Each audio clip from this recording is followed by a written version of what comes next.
Hello guys, yes we are back with our another video. In this video we will be discussing June 2015 previous year questions of classical mechanics. तो start करते हैं.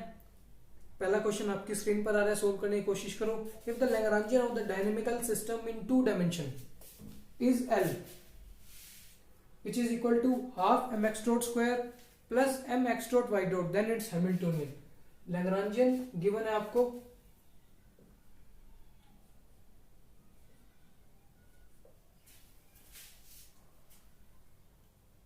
Lagrangian given है half M X dot square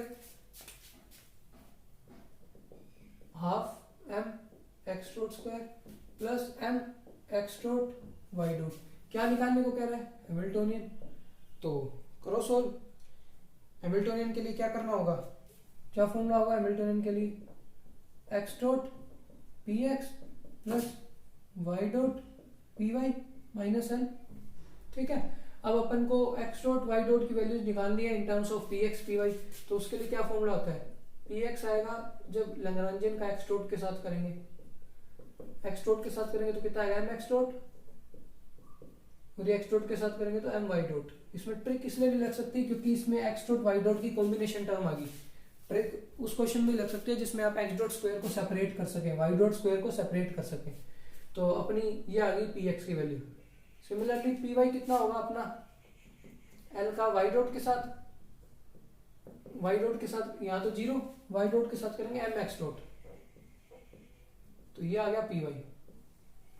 x dot की value आ गई P Y by M, वो यहाँ रख देंगे. अब इसका निकाल लेते हैं. P X equal to M X dot कितना है? P Y plus M Y dot. तो P X minus P Y by M. ये किसकी आ गई? वाई डॉट की. तो वाई डॉट आ गया, एक्स डॉट आ गया. अब बस इसके अंदर वैल्यूज रख दो. H equal to X dot की value P Y by M, तो यानी कि P X P Y by M. Y dot P X minus P Y, और यहाँ पी वाई है तो अंदर मल्टीप्लाई कर दूं. P X P Y minus P square Y by M minus Lagrangian. तो minus half M X dot square को तो एलिमिनेट करना है. तो कितना आ जाएगा? P square Y by M square, और यहाँ माइनस एम एक्स डॉट की जगह पी वाई बाई एम, और फिर वाई डॉट की जगह क्या रखेंगे? P X minus P Y by M. तो अब इसको सोल्व कर लो बस. कितना आ रहा है? P X P Y by M, और यहां आ रहा है ये minus P square Y by two M, minus P square Y by M. लिखना पड़ेगा इसको P X P Y by M. यहाँ P X P Y by M यानी कि two P X P Y by M. ये minus P square Y by M आ रहा है, और ये minus P square Y by two M. तो ये कितना हो जाएगा? Minus three P square Y by two M. ये कितना आ रहा है? एम से एम कैंसिल हो जाएगा. Minus P X P Y by M plus P square Y by M. तो एक तो ये कैंसिल हो जाएगा, ये रह जाएगा वन, और ये आपका कितना है? टू. तो ये आ गया minus P square Y by two M, और ये P X P Y by M. तो ये आपका हैमिल्टोनियन आ गया. P X P Y by M minus P square Y by two M. तो कौन सा करेक्ट ऑप्शन हो गया अपना? करेक्ट ऑप्शन हो गया अपना C, P X P Y by M minus P square Y by two M. Easy था क्वेश्चन. अब नेक्स्ट क्वेश्चन आपकी स्क्रीन पर आ रहा है, सोल्व करने की कोशिश करो. बस ऐसे इजी क्वेश्चन ही आते हैं लैग्रांजियन से हैमिल्टोनियन कन्वर्जन के थ्रू, और स्मॉल ऑसिलेशन के, सेंट्रल फोर्स के. अब जैसे अगला क्वेश्चन स्मॉल ऑसिलेशन का ही है. A particle mass of m moves in one dimension potential alpha x cube by 3 plus beta x raised to the power by 4 alpha beta greater than 0. One of the equilibrium position is x0 equal to 0.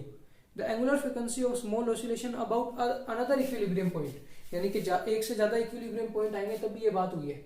ये कितना है? alpha x cube by 3 plus beta x की power 4 by 4. तो first first derivative करोगे 3 आगे आएगा, तो ये आ गया अल्फा एक्स स्क्वायर प्लस 4 आ जाएगा beta X cube equal to 0। Common ले लो X square, alpha plus beta X equal to 0, तो x इक्वल टू 0 और एक आ रहा है माइनस अल्फा बाय बीटा। तो एक पॉइंट तो ये है, इसके अबाउट नहीं निकालना, दूसरे पॉइंट के अबाउट निकालना। दूसरा पॉइंट ये रहा, तो डबल डिफरेंशिएशन करो। डबल डिफरेंशिएशन कितना आ गया, 2 alpha X plus 3 beta X square. अब चेक कर लो, x equal to minus alpha by beta put करना है, क्योंकि x इक्वल टू 0 के अबाउट नहीं निकालना है माइनस अल्फा बाय बीटा के अबाउट। तो रख दो, 2 अल्फा एक्स कितना है minus alpha by beta plus 3 beta X square करेंगे तो alpha square by beta square, तो ये आ गया minus 2 alpha square by beta plus 3 alpha square by beta. तो ये आ गया alpha square by beta. Alpha positive है, बीटा पॉजिटिव है, तो ये पूरा ग्रेटर देन जीरो मतलब मिनिमा मतलब स्टेबल इक्विलिब्रियम, तो इसके कोरस्पॉन्डिंग ओमेगा आएगा। ओमेगा कितना होता है, के बाय एम का रूट, ये आपका हो जाता है के, तो alpha square by M beta का रूट। तो करेक्ट ऑप्शन कौन सा हो गया अपना, अल्फा बाहर आ गया, एम बीटा का रूट, तो बी ऑप्शन अपना करेक्ट ऑप्शन होगा। तो स्मॉल ऑसिलेशन का क्वेश्चन भी इजी आ रहे हैं बिल्कुल। अब नेक्स्ट क्वेश्चन आपकी स्क्रीन पर आ रहा है, करने की कोशिश करो उसे।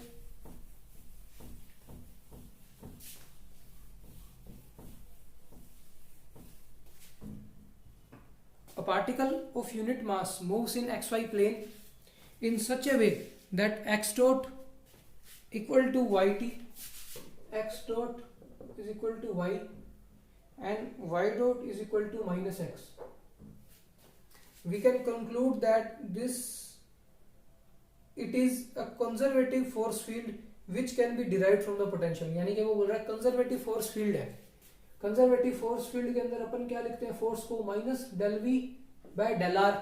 यहाँ कितना है एक्स और वाई, तो वो चेंज हो जाएगा X I cap minus del V by del Y J cap. अपन को क्या निकालना है, पोटेंशियल निकालना है एक्स वाई की फॉर्म में। एफ क्या होता है, मास टाइम्स एक्सेलरेशन, और एक्सेलरेशन कितना होगा,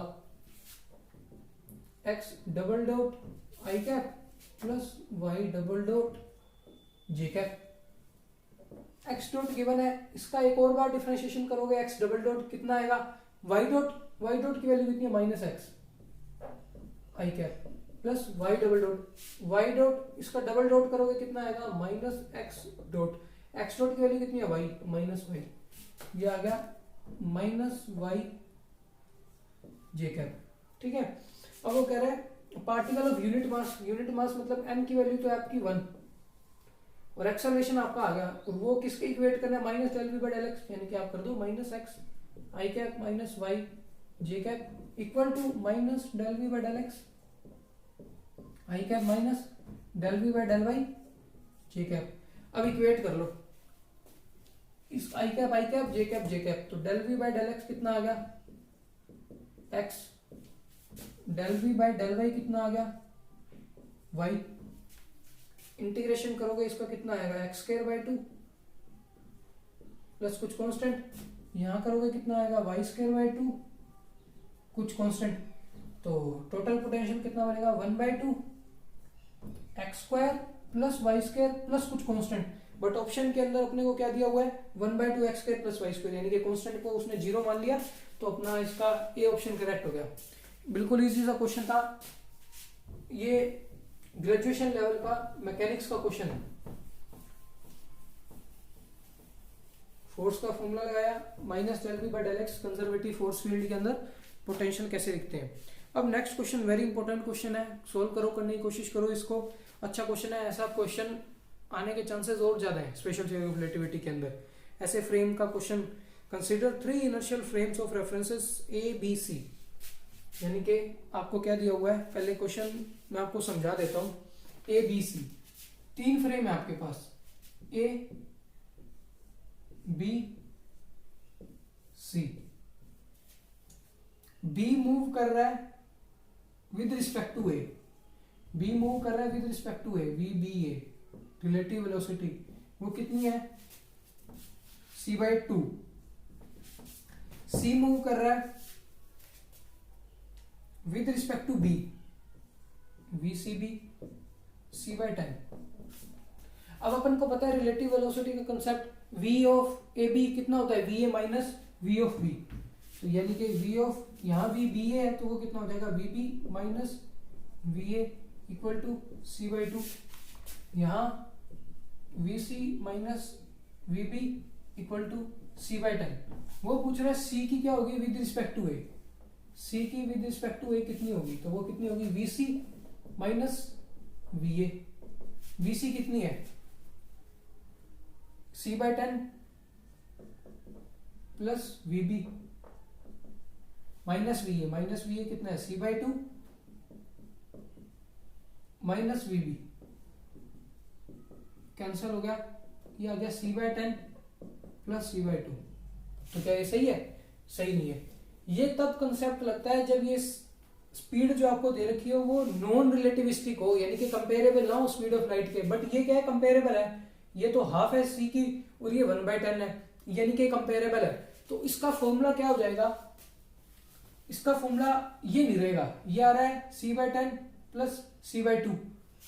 अगर ये नॉन रिलेटिविस्टिक केस होता तो हो जाता, लेकिन यहां पे इसका फॉर्मूला हो जाएगा, जनरल फॉर्मूला बता रहा हूं मैं, u plus v1 plus uv divided by c²। अब ये फॉर्मूला याद रखने की भी जरूरत नहीं है, आपने एक बार नॉन रिलेटिविस्टिक केस से ऐसे सोल्व कर लो, आपको पता लग रहा है ये इन दोनों का प्लस आ रहा है, समेशन आ रहा है, तो बस ये ध्यान में रखना है कि जब ये रिलेटिविस्टिक केस आएगा तो डिवाइड में 1 प्लस uv बाई c² हो रहेगा। अब ये देखो, अगर ये uv का मल्टीप्लीकेशन बहुत छोटा हुआ तो ये वैल्यू लगभग 0 हो जाएगी, तो यानी कि ये कितना आ जाएगा u प्लस v, यही केस।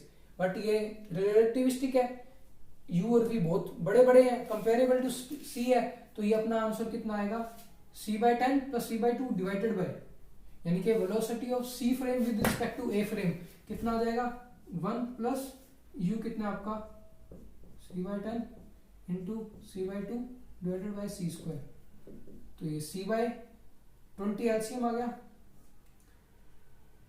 2 प्लस 10 12 c, और ये कितना आ गया c² से c² कैंसिल, 1 प्लस 1/20, 1 प्लस 1/20 कितना हो गया 21/20, फिर 20 से 20 कैंसिल, 12/21 इंटू c, 3 से काट दो 4 और 7, यानी कि आंसर आ गया 4c/7।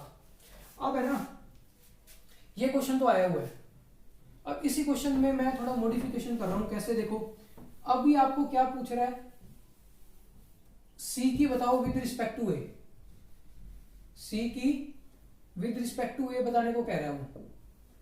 क्वेश्चन में अगर वो थोड़ा चेंज कर दे, मॉडिफाई कर दे कि b की विद रिस्पेक्ट टू a आपको दे दे, b की विद रिस्पेक्ट टू b मतलब vba गिवन है, vb माइनस va ये गिवन है,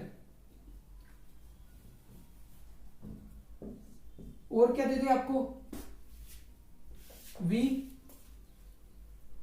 c की a के साथ, जो पिछले क्वेश्चन में अपन ने निकाली है वही इस पर दे दे vc माइनस b। और क्या पूछ ले, इस c की विद रिस्पेक्ट टू b कितनी होगी, जो गिवन थी पिछले क्वेश्चन में, अब वो पूछ ले। तो क्या फॉर्मूला यही रहेगा, क्या फॉर्मूला तो यही रहेगा, बट यहाँ साइन चेंज हो जाएगा। अब आप कहोगे ऐसे कैसे फॉर्मूला याद रखें, एक तो पहले यही फॉर्मूला अजीब सा है, उसके बाद प्लस कब लेना है माइनस कब लेना है। प्लस का तो आपको समझ आ गया था ना, कैसे आया था प्लस, वैसे ही माइनस में समझ आ जाएगा। vc भी कितना होगा, vc माइनस vb, vc की वैल्यू कितनी है vca plus va minus vb कितना है vba प्लस va, तो vca va से va कैंसिल हो जाएगा, माइनस vba। यानी कि जब आपको ऐसा कुछ पूछ ले रहा है तो क्या आ रहा है बीच में साइन माइनस, तो आप इस फॉर्मूले में क्या कर दोगे माइनस। तो ज्यादा घबराने की जरूरत नहीं है, अपने जो रिलेटिविटी का कंसेप्ट है उसे दिमाग से एक बार निकाल दो, और रिलेटिव वेलोसिटी का कंसेप्ट याद रख लो। रिलेटिव वेलोसिटी ऐसे लिख लो और सोल्व कर लो, देख लो क्या आ रहा है, प्लस आ रहा है कि माइनस आ रहा है, जो भी पूछ रहा है वो क्वेश्चन के अंदर प्लस आ रहा है तो अपन यहाँ फॉर्मूले में प्लस लगा देंगे, माइनस आ रहा है तो यहाँ फॉर्मूले में माइनस लगा देंगे। ये इजी सा कंसेप्ट है इसका, ज्यादा दिमाग पे जोर डालने की जरूरत नहीं है, बस रिलेटिव वेलोसिटी के कंसेप्ट से इस क्वेश्चन को करने की कोशिश करो और फॉर्मूला अपने आप बन के तैयार हो जाएगा। तो इसका आंसर आ गया था अपना 4c/7। तो नेक्स्ट क्वेश्चन आपकी स्क्रीन पर आ रहा है, late q and b be the canonical coordinate and momenta of coordinate system, which of the transformation is canonical। 5 marks का क्वेश्चन है, बहुत इजी क्वेश्चन है। q दिया हुआ है आपको 1/√2 q² और p दिया हुआ है 1/√2 p²। चेक करो कि ये कैनोनिकल ट्रांसफॉर्मेशन है कि नहीं, ये दिया हुआ है। और एक b दिया हुआ है आपको q2 = 1/√2 p + q और p2 दिया हुआ है 1/√2 p - q। ये मान लो q1 p1 है, इसका निकाल लो पहले पॉइसन ब्रैकेट। अगर वो पॉइसन ब्रैकेट की वैल्यू 1 आ गई तो कैनोनिकल ट्रांसफॉर्मेशन है, अदरवाइज नहीं है। q का q के साथ और p1 का p के साथ माइनस, q1 का p के साथ और p1 का q के साथ। q1 का q के साथ करोगे 1/√2 तो बाहर ले लो, ये आ गया 2q। p1 का करोगे 1/√2, ये आ गया 2p माइनस q में p आई नहीं तो ये 0 हो जाएगा। √2 और ये 2 कैंसिल हो गया तो ये अपना आ गया 2qp। 2qp not equal to 1 तो ये कैनोनिकल ट्रांसफॉर्मेशन नहीं है। अब ये चेक कर लो, q का q के साथ करोगे 1/√2, q का q के साथ करोगे 1, p का p के साथ करोगे 1/√2 और ये भी 1 माइनस q का p के साथ करोगे 1/√2, यह आएगा 1। अब p का q के साथ करोगे यह आएगा 1/√2 माइनस 1, 1/√2 1/√2 1/2 माइनस माइनस प्लस 1/2 1/2 1। तो ये कैनोनिकल ट्रांसफॉर्मेशन है। तो अपना करेक्ट ऑप्शन कौन सा हो गया, डी ऑप्शन, ओनली q। ये q दिया हुआ था आपको, ये p दिया हुआ था, तो इसका करेक्ट ऑप्शन क्या होगा अपना q। अगर इसमें कोई दिक्कत आ रही हो तो वीडियो बनाया हुआ है Poisson bracket canonical transformation generative function का, उस पर देख लेना। अब नेक्स्ट क्वेश्चन आपकी स्क्रीन पर आ रहा है, करने की कोशिश करो उसको।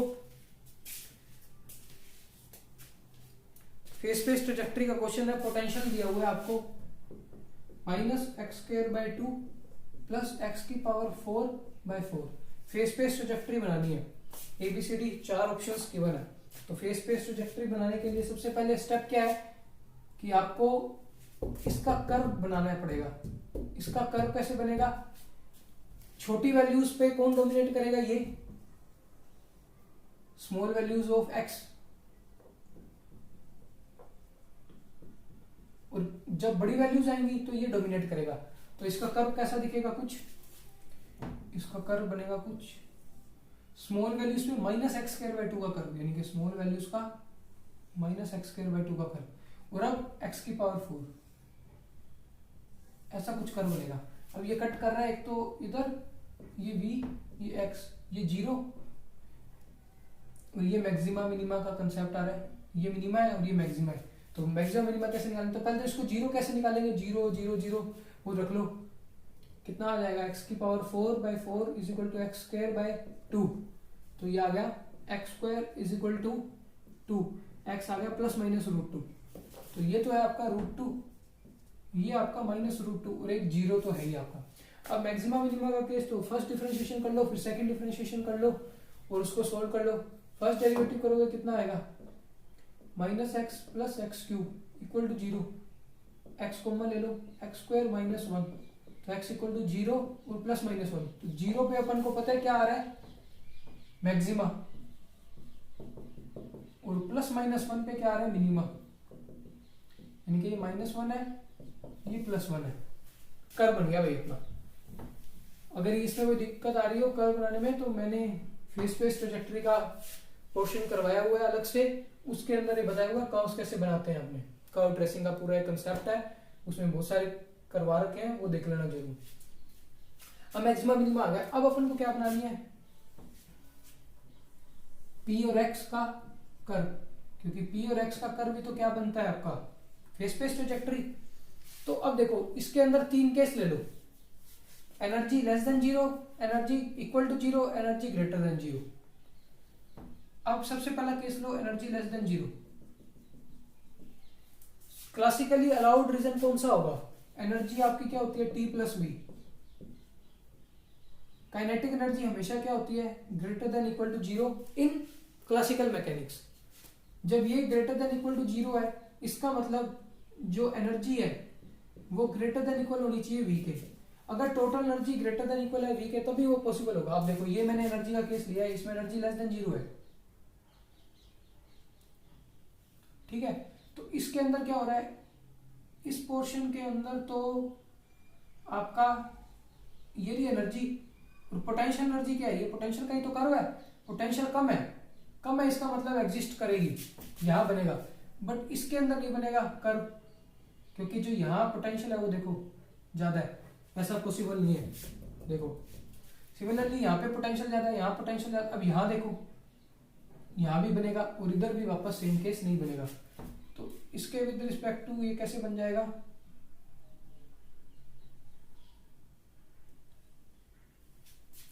एलिप्स, क्योंकि यहाँ एनर्जी सारी की सारी क्या है? पोटेंशियल।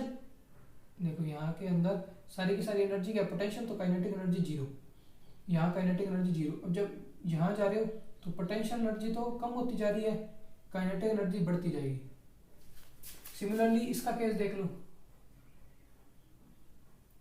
ये बन गया सिमिलरली इसी तरीके से। अब जब आप एनर्जी इधर ले हुए इक्वल टू जीरो, ये इक्वल टू जीरो वाली लाइन है, तो देखो पोटेंशियल एनर्जी की वैल्यू कम है, एनर्जी ज्यादा है, पोटेंशियल एनर्जी की वैल्यू कम है, एनर्जी ज्यादा है, बट इसके ऊपर के केस में पोटेंशियल ज्यादा एनर्जी कम है, तो इसके इधर नहीं बनेगी, इसके इधर नहीं बनेगी, इस सारे रीजन के अंदर बनेगी। अब कैसे बनेगी? यहां आपका आ जाएगा ये जीरो, यहां आपका क्या आ जाएगा? जीरो, क्योंकि जो भी एनर्जी है वो सारी पोटेंशियल है, तो काइनेटिक एनर्जी क्या है? जीरो। अब जैसे जैसे इधर जा रहे हो, जैसे जैसे इधर जा रहे हो, पोटेंशियल एनर्जी क्या हो रही है? कम हो रही है, तो काइनेटिक एनर्जी क्या होगी? बढ़ेगी, काइनेटिक एनर्जी बढ़ेगी, और यहाँ मिनिमम होगी आपकी पोटेंशियल एनर्जी, तो काइनेटिक एनर्जी मैक्सिमम हो जाएगी।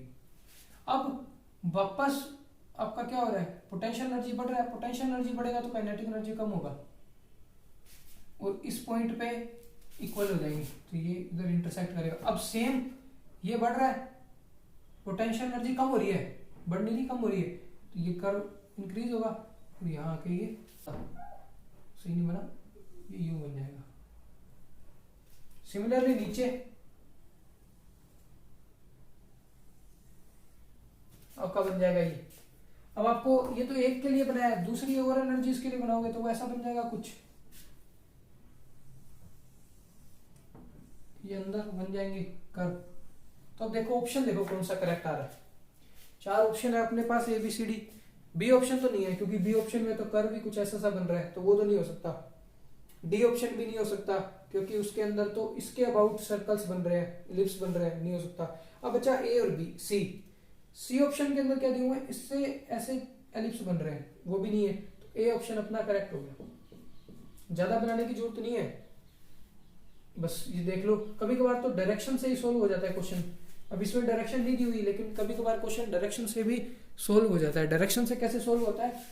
जब भी आपका पार्टिकल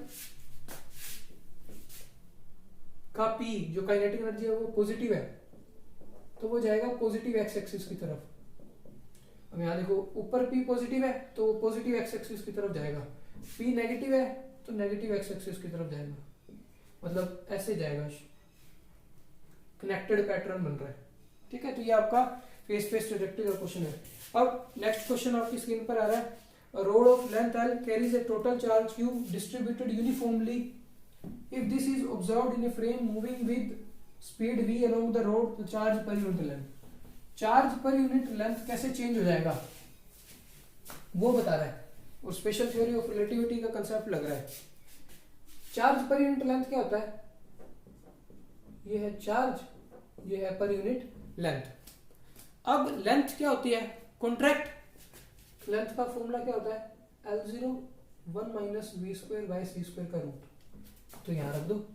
क्यू के कोई फर्क नहीं पड़ता, क्यू इनवेरिएंट क्वांटिटी है, वो स्पीड पे डिपेंड नहीं करती, बट लेंथ डिपेंड करती है, टाइम डिपेंड करता है, t0 1 minus V square by C square का रूट।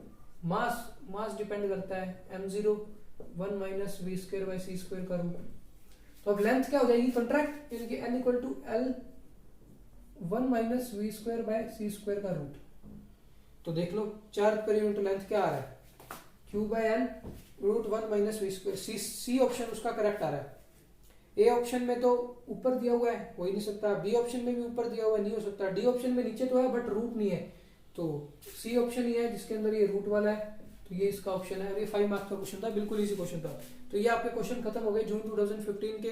आई होप आपको ये क्वेश्चन समझ आए होंगे सारे। अगर नहीं कोई समझ आया क्वेश्चन दोबारा देख लेना, अगर कोई डाउट हो कमेंट सेक्शन में जरूर पूछ लेना, और please do like and subscribe my channel.